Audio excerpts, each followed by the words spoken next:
Story 2, a nautical ghost story from my sailor uncle. I was just talking to my uncle, who is a retired sailor, and he told me a story that I felt was perfect for this subreddit. My uncle used to work on board the Great Lakes freighter, the SS Arthur M. Anderson, and they would haul iron ore and limestone across the Great Lakes. One day at around 7 p.m. in November 2007, they were crossing Lake Superior on their way to Cleveland, Ohio, when they started to receive distress calls on their radio from an unknown vessel claiming to be the SS Edmund Fitzgerald. The SS Edmund Fitzgerald famously sank in 1975, taking all 29 crewmen with it.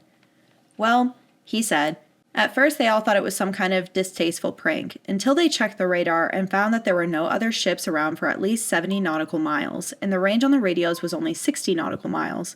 He said that the voice they heard from the radio described a heavy storm and high winds, and that they were having a hard time holding their own. My uncle said you could hear true fear in the man's voice over the radio, but the thing was, there was no storm at all. In fact, the water was calm and the night was clear. At around 8 p.m., my uncle describes the stress calls on the radio to come to an abrupt stop, leaving the whole room in a terrifying silence, and the radio stayed quiet for the rest of the night. Nobody was able to sleep that night, haunted by what they had witnessed. When it came down to it, there was a sense of irony in this event, being as not only is the ship my uncle was on, the SS Arthur M. Anderson, the sister ship to the Edmund Fitzgerald, but it was also the last ship to make contact with the Edmund Fitzgerald in 1975 when she sank. Could my uncle and his shipmates have actually made contact with the ghost of the goats of the crew? Could my uncle and his shipmates have actually made contact with the ghosts of the crew of the Edmund Fitzgerald, or could there be another explanation to this event? We'll never know, but it made one of the creepiest stories I've ever heard. Boom, straight up haunting, residual haunting. This is ghosts, no other notes. Thank you so much for writing that. That's spooky. Did you? Lake Superior and like Lake Michigan and like the Great Lakes are super, super deadly. Really? Which is crazy to think about because they're just lakes. Yeah. But they're massive and they're deep. They're like super, super deep. I think that, and I could be lying out of my ass, but I think there are like more ship go water down. Shipwreck? Yep. Okay. In Lake Superior than like, I think the ocean.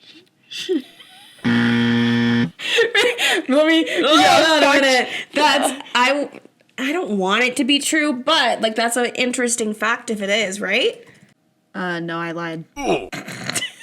So don't use that at trivia. No, but there's still a lot though, right? There's a lot. There is a lot more than you would think for a lake. Shipwrecks in the Great Lakes. Like, yeah, you wouldn't think that big old boats going across the Great Lakes would have any issues, but there are a lot of shipwrecks. Yeah. In the Great Lakes, and there's a lot of ghost ships at the bottom of the Great Lakes. That's crazy. Yeah. Shipwrecks are so scary to me. One of my fascinations as a child was the Titanic. Yeah, felt very into that. To the point, this is also not good that I would do, but I was a child.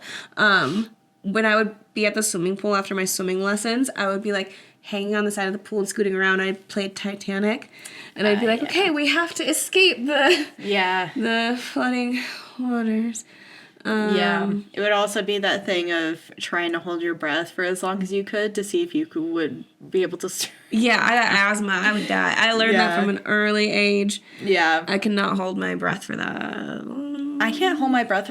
My holding of breath has gotten way worse as an adult. Yeah. Like, here, let's do it together. I was about to say we should do it. Okay. Ready?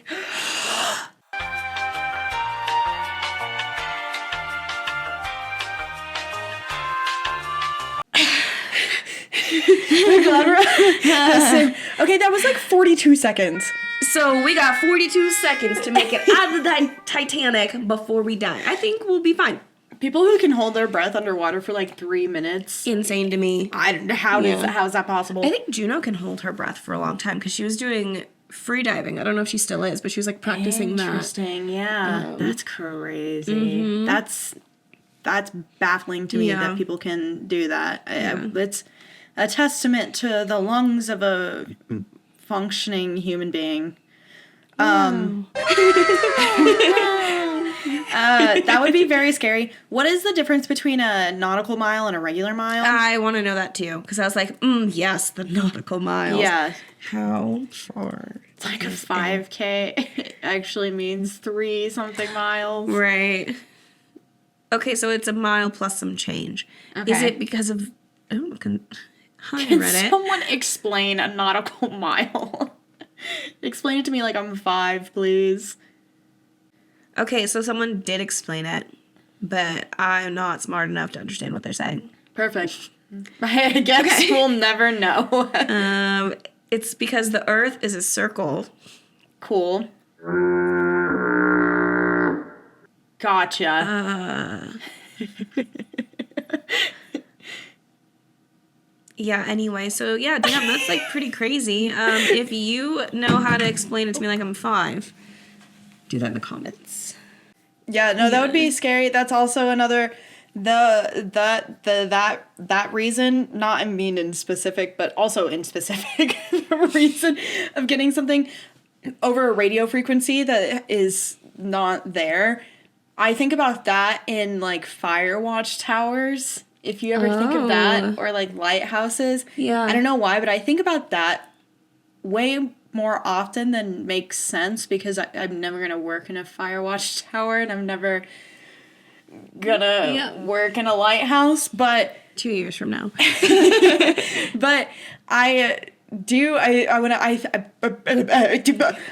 about that a lot. I think about if I did work in one, I'm like, oh, the only way that you see, this is why we need to make horror movies, because I'm like, if you did work, you just keep getting like random like ghost calls on your radio all night, and it's just like people who have died there before and other things that have happened. But yeah, that would be trademark. That would be very, very, very scary. Yeah. The ocean's scary to me. The ocean is like so scary. The North Sea TikToks, they're like, oh yeah, it's not scary if you don't have the Pirates of the Caribbean song on it. I'm like, it's still scary when you have Nicki Minaj over it. Honestly, like, that wave is still huge. Yeah, it doesn't matter like what you put over it. I'm still not listening. I'm not hearing it. I'm looking at it. Yep. Yeah. And for a while, I like put something on in the background for a little bit. It was Breaking Amish. And then I started getting like too invested. I was like, okay, we got to switch our background show. And I switched it to that like Alaskan crab fisher show, Deadliest Catch. Yeah. Insane. So such a I shout out to them for doing that job. That is scary. Yeah, if you see stuff like the Drake Passage, you know what I'm talking about?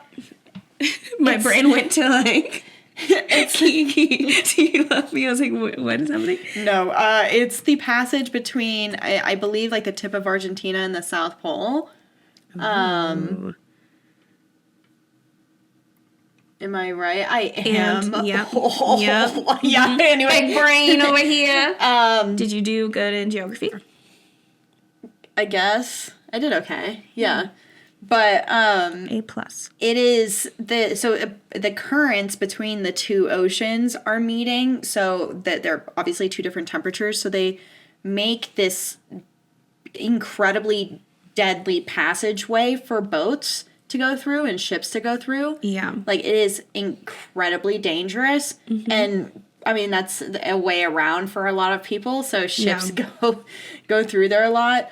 But I've seen videos of people on cruise ships going through the Drake Passage, and it's scary. Those boats are like this. Nope. No. Couldn't catch me dead. You'd have to... Somebody detain me! Like, no. Did you watch Triangle of Sadness? Nope. That movie's wild, but yeah, they're on a cruise and it starts like, and everyone gets like violently ill from the motion sickness. It's one of the grossest scenes I've seen in a movie. No. Yeah, that would be me. I get sick like on a smooth car ride. Same. So on a cruise ship. Yeah, when I went on a cruise, I had to carry around ginger chews with me everywhere because I get so motion sick. Yeah. And we were in a center cabin too, so there was no windows. So it was like, I laid there every night and was just like, Yeah, no, that doesn't. Yeah. No, I could never be on Sweet Life on deck. Yeah.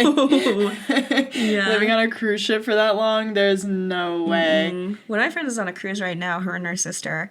And it looks like they're having such a great time because they're like going like to all these like different like ports and stuff. Mm-hmm. I'd be throwing up violently. Yeah. Wasted on me. Yeah, it's not a great time. Yeah. Gabby loves cruises and she always wants to get everybody to go on a cruise. I'm like, I would try to go on a cruise again if it was like a Virgin Voyage cruise because no kids are allowed. Yeah, I can do no kids. Yeah, and no kids, and then you can get like a really nice room with a balcony, and they've come out with a lot of really nice things for motion sickness, because when I went on my cruise, like, all I had was ginger chews and they were fine. I was fine, thankfully. But yeah, the glasses. yeah, people, yeah, you look like a fucking loser walking around. Everybody's It's like double fisting Bloody Marys with your seasick glasses. Did you ever see the movie Poseidon? Is that what it was called? I don't think so. I think it's called Poseidon, but it's a movie where all these people are on a cruise ship and it tilts upside down, and it like goes upside down. Yes. Yep, 2006. Yeah, I saw that movie when I was a kid, and that scared the absolute motherfuck out of me. Yeah. Like, I was like, I'll never go on a boat ever. Yeah. It was so spooky. They literally, like, they have to find their way out, but the cruise ship is upside down. So they're trying to get to the top of the cruise ship while it's actively, like, sinking underwater. Yeah. A nightmare. Yeah, it's an actual... I mean, I haven't seen it since I was a kid. I don't like ocean horror movies. I don't do anything that has to do with the ocean. I don't... Yeah. I will say this once, and I'll say it every day for the rest of my life. I don't like the ocean. Yeah. I think people should stay out of it. It doesn't want people in it. Yeah. I think it's proven that time and time again. Just stay out of the ocean. Mm-hmm. I buy that, yeah. Yeah. I like sitting on the beach and looking at the ocean. Yeah. But I don't really need to, like... But if I'm going to sit on the beach, I need something that's not going to let the sand get on me, because I hate sand. Oh, I don't mind it. Yeah, I hate the sand. I like the sound of the ocean. I don't like the feel of the water's icky. So it's all just a sensory nightmare. It is actually the worst place for you to go. Yeah, no, I hate it. I hate it so much. So, yeah. Anyway. Get this girl to a mountain. Yeah. If you enjoyed that little story, be sure to watch the full episode here.